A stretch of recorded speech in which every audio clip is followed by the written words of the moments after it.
تربیتگری عزیز و مهربان. بخشیده به روز آموزگاران در ناحیه وسه در مؤسسه‌های تحصیلات میانه عمومی همایش و علمی معرفتی دایر گردیدند.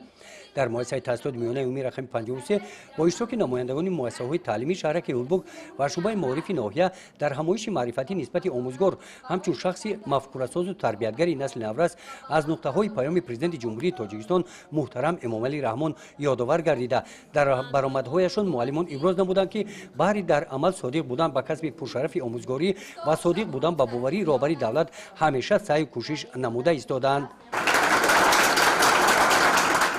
در این چاره‌بینی نورسان و شاگردان مکتب در وصف آموزگار از ایجادیات متفکران دنیا ادیبان کلاسیک و معاصر تاجیک شعر و گفته‌های حکیمانه را خواندند.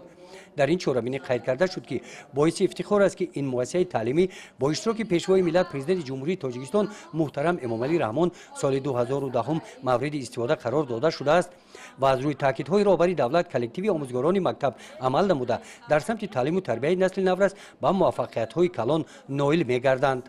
بین مؤسسه‌های تعلیمی با اشتراک در آزمون‌های جمهوری فروغ یوسف دانایی کتاب است، علم فروغ معرفت تاجیکان آینه تاریخ ملت نشانده‌های بهترین را به دست آوردند.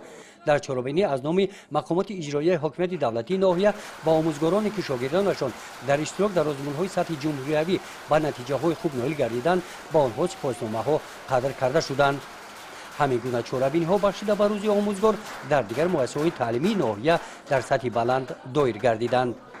گزارش خواجه نظریف خدای نظر ظهوروف از ناحیه واسه برای برنامه اطلاعاتی نوید.